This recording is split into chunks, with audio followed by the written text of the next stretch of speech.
Hey everybody, welcome back to the shop. It's May 1st, 2020. Going to do a flea market finds compilation type of deal here. We'll call this an odds and sods video.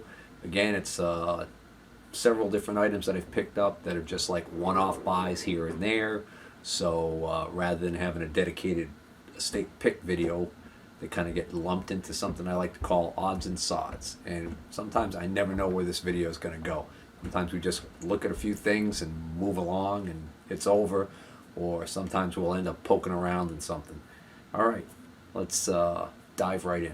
All right, so this first item, I actually, this is from an estate pick that I went to where I did a lot of trading for tools, and then I ended up also getting some vintage electronic test equipment that I kind of covered in another video. And then I ended up going back to that pick actually in search of a three-prong cord that had an oval shape to it for one of those pieces of test equipment, hoping that I might find that cord. And while I was there, I did end up buying this item here. And what this is another height transfer gauge, I believe is what they call them. Now this particular one, I haven't found a maker's name anywhere on it. It's got the black crinkle finish, not unlike some of the early Brown and Sharps. It does have some things reminiscent of the early Brown and Sharps. For instance, it has this adjustment knob on the back side here, kind of hidden. And I've seen Brown and Sharps with a knob like here. So I do not know who makes this one, unfortunately. So that's probably going to affect its value. But it is a nice height. Unlike that previous, those of you who watch my videos regularly know that I acquired a massive, like 4-foot tall Brown and Sharp height check gauge, which weighs like 70 pounds. This has got some heft to it too, but this one, overall height is about 25 3/8 up to the top here, but of course the actual usable height would be more in the line of, I guess, whatever the max that this would come up to. So just to give you an idea, off of the top of the surface plate, we'd be looking at the clamp on here, so roughly 19 inches. So unlike a dedicated height gauge that has a dial in it that you can actually adjust it and see exactly how high you're changing the height, this would have to be set against some other sort of standard, and then you would move this over to whatever you wanted to check the height of and do a comparison measurement, I guess. So I don't know, I'm gonna poke around and see whether or not I can find one that looks like this and maybe figure out who makes it. But if not, I'll just have to be satisfied with the fact that it's a nice, hefty, well-made height gauge. Give you a look at the bottom. Definitely no markings on that. So let me show you how this thing works. Of course, you've got the coarse adjustment. You just loosen this locking nut right here and coarsely move this into position, and then you lock that, and then this knob right back here, you actually turn this knob, and there's a mechanism inside here that you can't see that is actually moving this rod up and down. So this is your fine adjustment right here.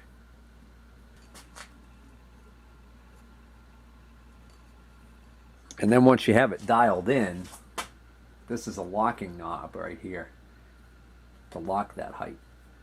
So there's two basic designs for height transfer gauge construction. The Starretts tend to favor a system where there's a rail mounted on the front of this, and this part right here would actually ride on a rail. Almost all the Starretts that I found use that rail system.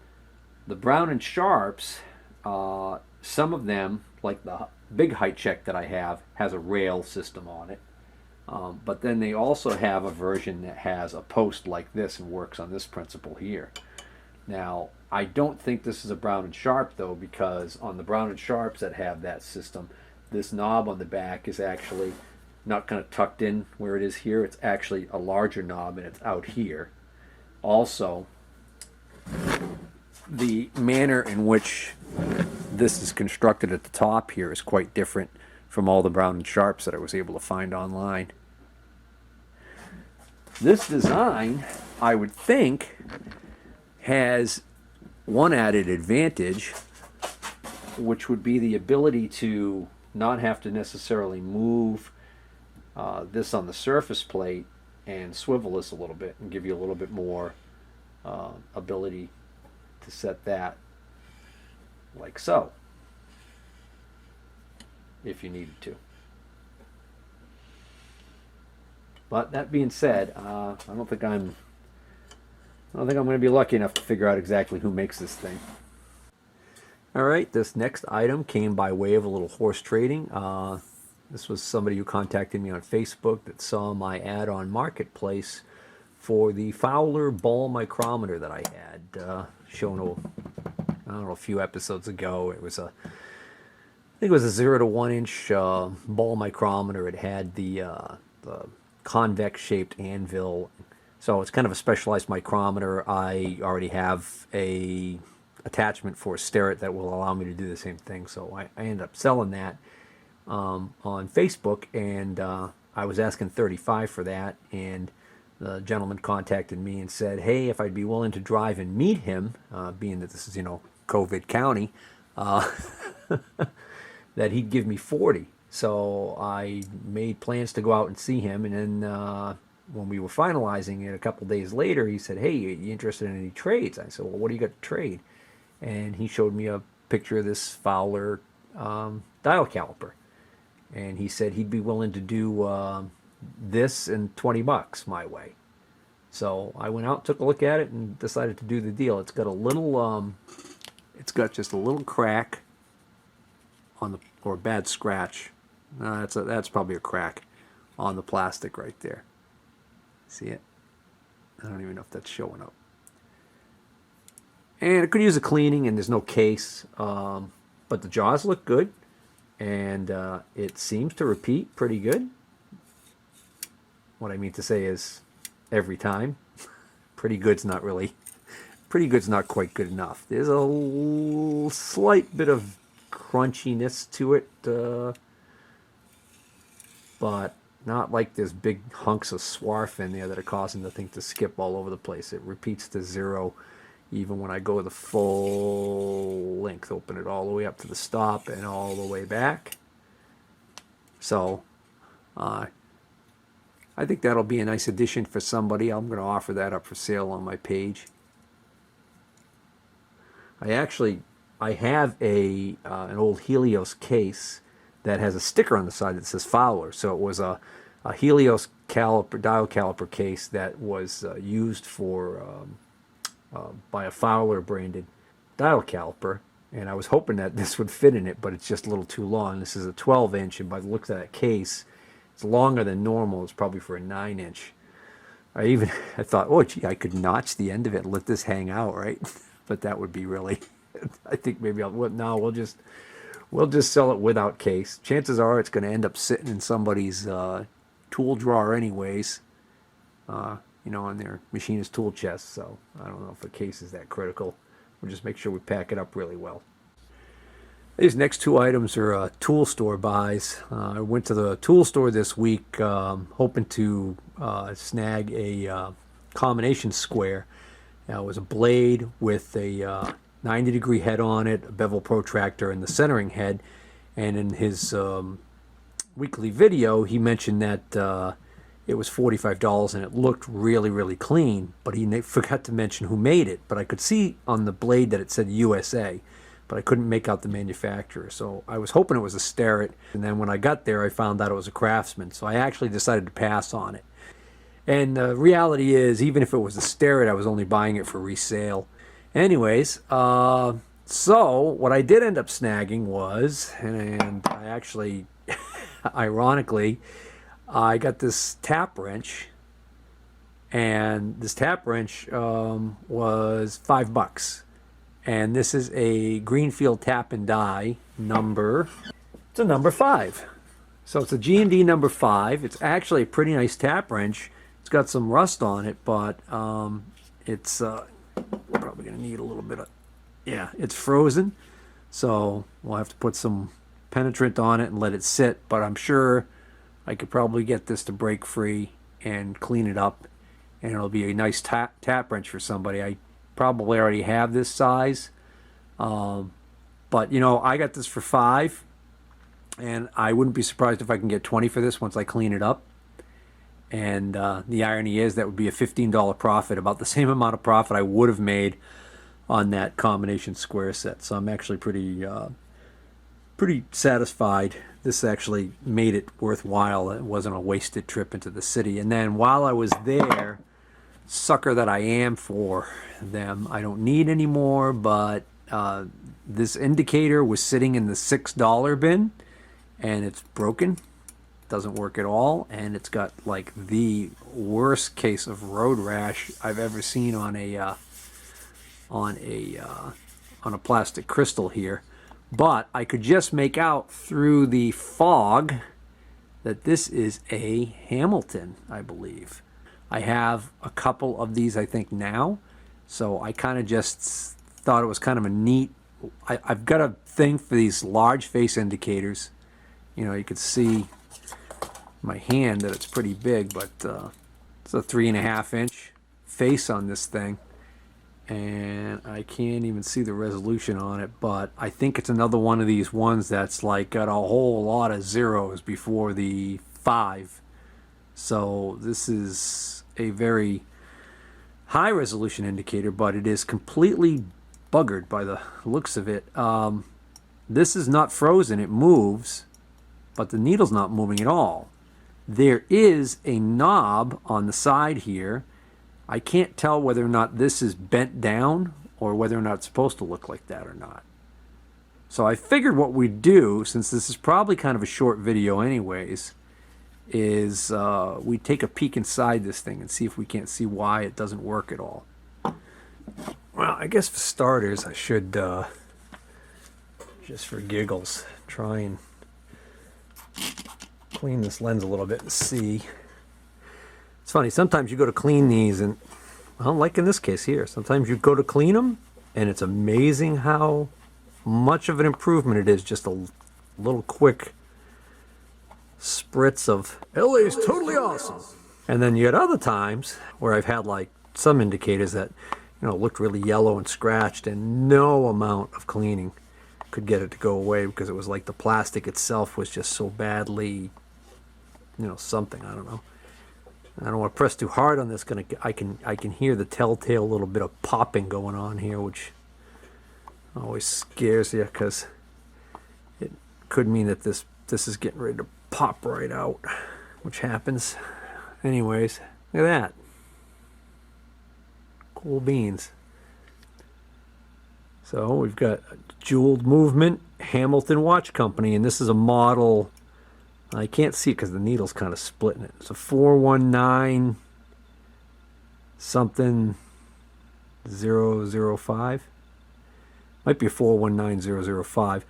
And then it tells us that one division is equal to 0.00005.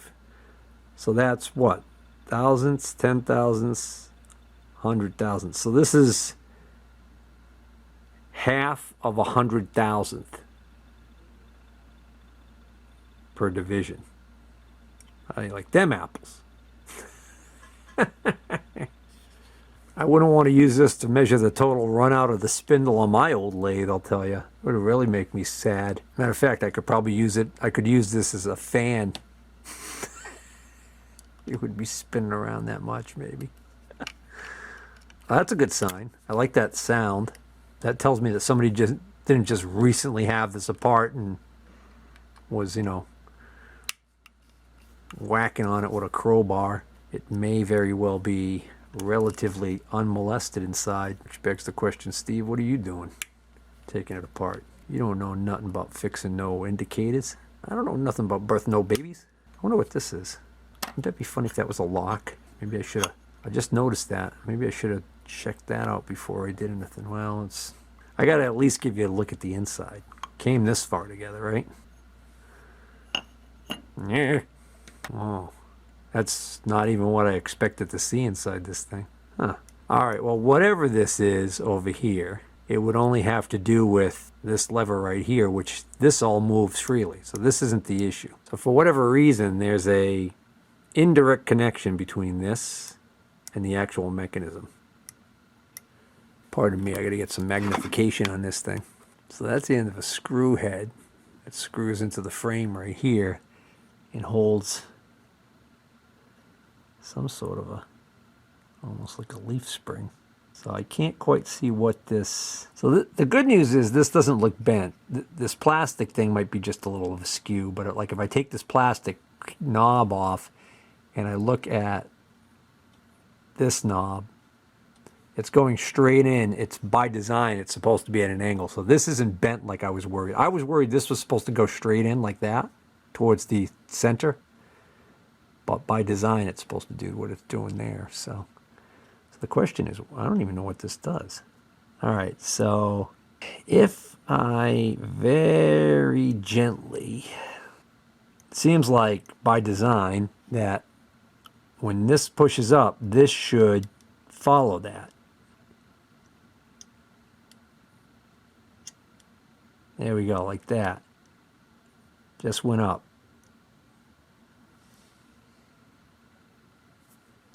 There it is. That's going to have something that makes that want to... There's got to be like a spring or something in here that's going to be wanting that to stay up like that.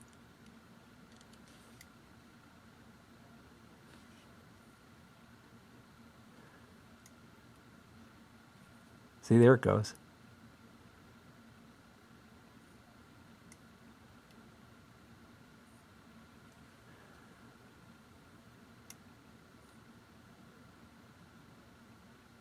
I think it's just stuck from being not used for so long. So there's probably a way to, dare I say, lubricate this.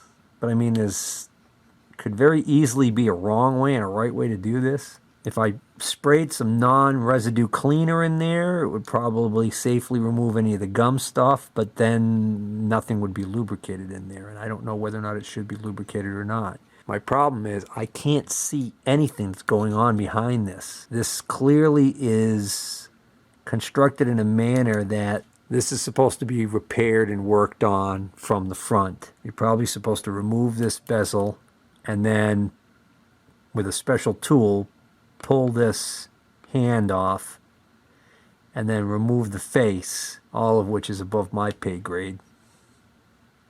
The more I play with it, the better it gets. Or where have I heard that before? All right, guys, you can all breathe a sigh of relief. I've put it back together, and I'm not gonna mess with it anymore. For now. It has occurred to me that I think I actually want to buy one of those tools to pull the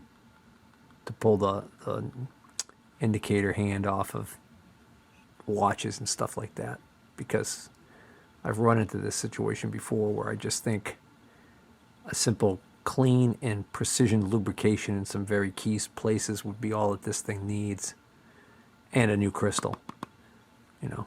But I think the key is, again, I think it's going to be to take this bezel off, pull the hand, and then get that face off of there. All right, so we're going to call this video a wrap. I hope you guys enjoyed watching this tool score video. What's coming? What should I say is coming? Well, you know, with the whole COVID thing going on right now, I was kind of worried. Picking was kind of slim. Like the first tractor show of the year was supposed to be tomorrow. That's usually got a flea market that goes with it. I enjoy picking that. That's my first big outing of the year, and unfortunately that's been canceled due to COVID concerns. They're not going to have that show now until their normally scheduled summer show, which is in like late July, I think. And outdoor flea markets, similar situation there. I'm going to keep checking the websites and see how that works out.